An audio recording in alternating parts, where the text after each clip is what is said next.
अस्सलाम वालेकुम दोस्तों। आज हम डिस्कस कर रहे हैं रेजिस्टेंस। दोस्तों, पिछले फ्यू लेक्चर्स में हमने current, drift velocity and current density के बारे में डिस्कशन की थी, जिसमें हमने ये कहा था कि लेट सपोज हमारे पास ये एक कंडक्टर है। जब ये कंडक्टर किसी सोर्स ऑफ एनर्जी के साथ यानी बैटरी के साथ कनेक्टेड ना हो तो इलेक्ट्रॉन्स रैंडमली मूव करते हैं और उसकी वेलोसिटी बहुत ज़्यादा होती है, तकरीबन राउंड अबाउट 10⁻⁶ मीटर पर सेकेंड होती है। जब हम इस कंडक्टर को कनेक्ट करते विद द बैटरी तो इलेक्ट्रिक फील्ड प्रोड्यूस होता है और इलेक्ट्रिक फील्ड की वजह से इलेक्ट्रॉन पे अपोजिट डायरेक्शन में फोर्स अप्लाई होता है और इलेक्ट्रॉन एक ख़ास डायरेक्शन में मूव करते हैं, लेकिन वो कोलाइड करते हैं विद द पॉजिटिव आयंस, जिसकी वजह से उसकी वेलोसिटी जो है वो कम हो जाती है और वो वेलोसिटी राउंड अबाउट 10⁻⁻⁴ या -3 मीटर पर सेकेंड होती है। जब हम इसको कनेक्ट करते हैं विद द बैटरी तो इलेक्ट्रॉन एक खास डायरेक्शन में मोशन शुरू करते हैं और विद द पॉजिटिव आयंस ये इलेक्ट्रॉन कोलाइड करते हैं। तो मतलब ये है कि इस इलेक्ट्रॉन्स को एक अपोजिशन मिलती है, एक रुकावट मिलती है। फिजिक्स की ज़बान में इस रुकावट को, इस अपोजिशन को रेजिस्टेंस कहते हैं।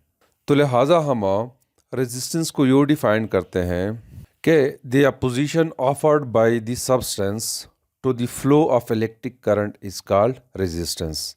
यानी कोई सब्सटेंस जो इलेक्ट्रिक करंट को अपोजिशन ऑफर करता है या रुकावट पैदा करती है, उस रुकावट को, उस अपोजिशन को हम रेजिस्टेंस कहते हैं।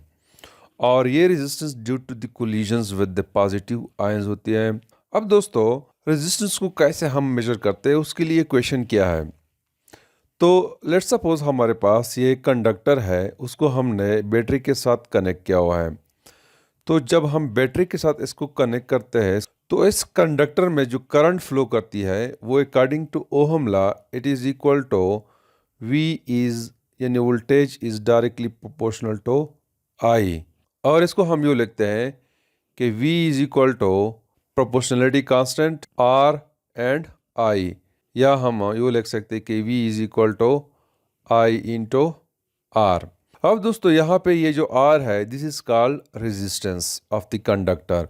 तो इसको हम यूँ लिखते हैं कि R is equal to V by I, यानी current, the ratio between potential difference and current is called resistance of a conductor. तो इस इक्वेशन के मुताबिक V is directly proportional to I। तो इसका मतलब यह है कि अगर रेजिस्टेंस ज़्यादा है यानी अपोजिशन ज़्यादा है तो ये करंट कम होगी। अब आते हैं इसकी यूनिट की तरफ। तो दोस्तों, यहाँ पे R is equal to V by I. V जो है वोल्टेज है, पोटेंशियल डिफरेंस है, और करंट जो है दिस इज़ अ एम्पेयर। तो वोल्ट पर एम्पेयर, इसको हम ओहम कहते हैं। यानी कि रेजिस्टेंस की यूनिट जो है ओहम है, सिंबॉलिकली उसको हम यो रिप्रेजेंट करते हैं। अब ओहम की डिफिनीशन क्या है? 1 ओहम की अगर डिफिनीशन मैं करना चाहो, 1 ओहम, तो इसकी डिफिनीशन ये होगी कि conductor is said to have a resistance of 1 ohm if a potential difference across its ends causes a current of 1 ampere to flow through it। यानी अगर हम किसी कंडक्टर में 1 वोल्ट की पोटेंशियल डिफरेंस अप्लाई करें और उस पोटेंशियल डिफरेंस की वजह से 1 एम्पेयर का करंट इसमें फ्लो हो रहा हो, तो उस वक्त जो है कंडक्टर की रेजिस्टेंस को हम 1 ओहम कहते हैं। दूसरी बात दोस्तों ये है कि जिस तरह हमारे पास मेजरमेंट के लिए कुछ स्टैंडर्ड्स है, जैसे कि वेट के लिए हमारे पास एक स्टैंडर्ड है और लेंथ को नापने के लिए भी हमारे पास स्टैंडर्ड्स है जो इंटरनेशनल बैरोज में रखे गए हैं। सिमिलरली रेजिस्टेंस को नापने के लिए भी हमारे पास एक स्टैंडर्ड होना चाहिए। वो स्टैंडर्ड को हम कहते हैं इंटरनेशनल ओहम।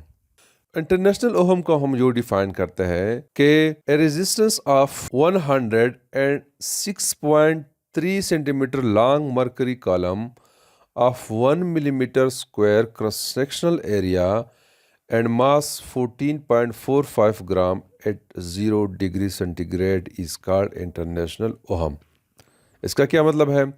इसका मतलब यह है कि लेट्स सपोज हमारे पास एक मरकरी कॉलम है और इसकी लेंथ जो है वो 106.3 सेंटीमीटर है। एक मरकरी कॉलम है जिसकी लेंथ जो है वो 106.3 सेंटीमीटर है और इसका क्रॉस सेक्शनल एरिया जो है वो 1 मिलीमीटर स्क्वायर है और यहाँ पे इसकी मास जो है वो 14.45 ग्राम है और टेम्परेचर 0 डिग्री सेंटीग्रेड है।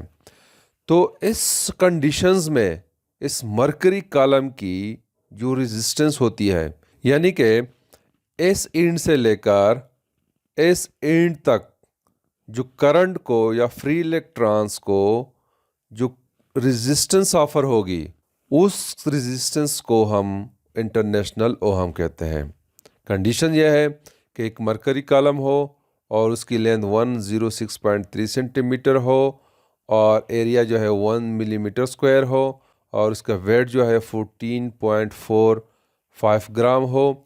तो उस वक्त जो इसमें करंट फ्लो हो रही है और उस करंट को जो रेजिस्टेंस ऑफर हो रही है उस रेजिस्टेंस को हम इंटरनेशनल ओहम कहते हैं। अब दोस्तों आते हैं उस फैक्टर की तरफ जिस फैक्टर पे रेजिस्टेंस जो है वो डिपेंड कर रहा है। Factors upon which the resistance depends. तो दोस्तों रेजिस्टेंस जो है ये मटेरियल की प्रॉपर्टी है।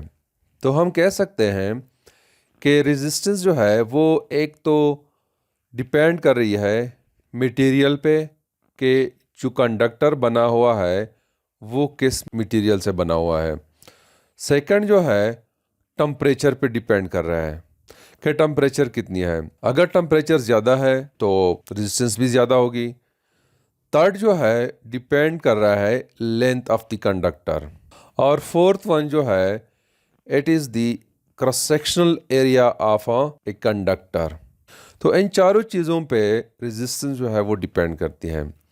तो हम सपोज करते हैं कि लेट सपोज हमारे पास एक कंडक्टर है जो कि कॉपर का बना हुआ है। ये एक कंडक्टर है कॉपर का बना हुआ है और इसकी लेंथ जो है वो मैं कंसीडर कर रहा हूँ L है और एरिया जो है वो A है और टेम्परेचर को मैं कांस्टेंट कंसीडर कर रहा हूँ। तो इस कंडक्टर को मैं कनेक्ट करता हूँ with the source of energy.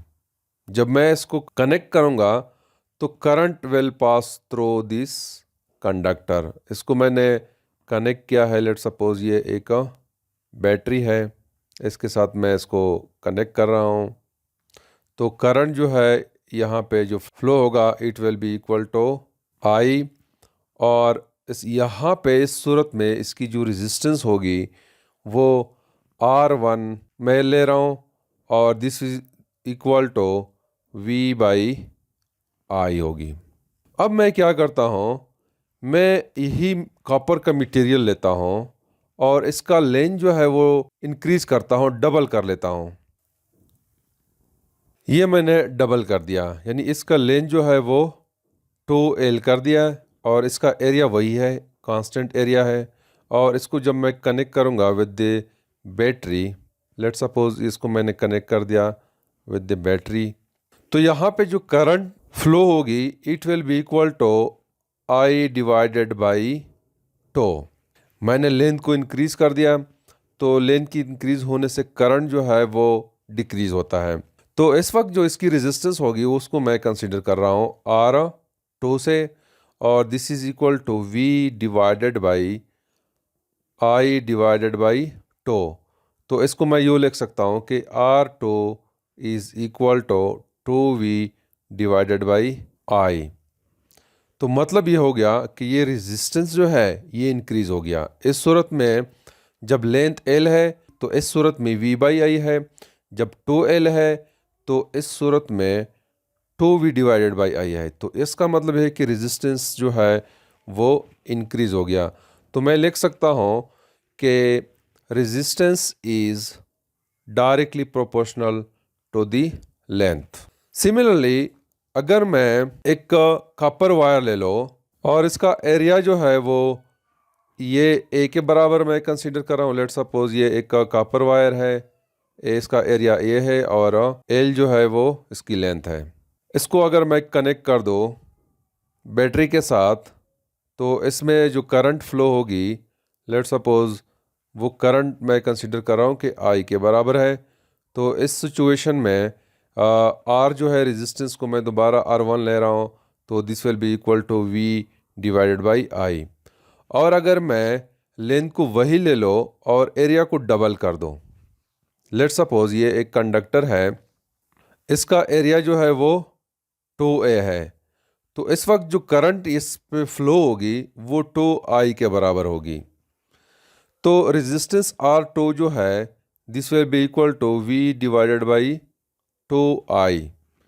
तो यहाँ पे रेजिस्टेंस कम है, तो लिहाजा मैं कह सकता हूँ कि R is inversely proportional to the area.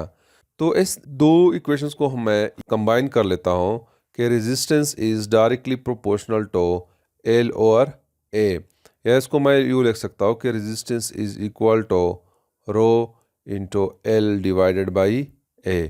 यहाँ पे रो जो है दिस इज कॉल्ड रेजिस्टिविटी, इसको हम नेक्स्ट लेक्चर में डिस्कस करेंगे।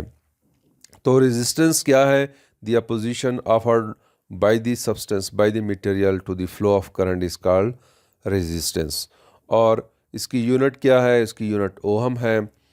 और इनके ये किन चीज़ों पे डिपेंड कर रहा है? चार चीज़ों पे डिपेंड कर रहा है। एक जो है मटेरियल पे डिपेंड कर रहा है, दूसरा जो है टेम्परेचर पे डिपेंड कर रहा है, और तीसरा जो है वो लेंथ पे डिपेंड कर रहा है, फोर्थ वन जो है वो एरिया पे डिपेंड कर रहा है। अगर लेंथ बहुत ज़्यादा है, सोर्स ऑफ एनर्जी और आपका जो डिवाइस है, तो करंट जो है कम आएगा। सेकंड वन जो है अगर एरिया ज़्यादा है, मोटी तार आपने यूज़ की है, तो करंट जो है ज़्यादा आएगा, रेजिस्टेंस कम होगी।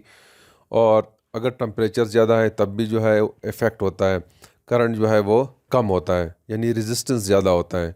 तो this is something about the resistance. Thank you.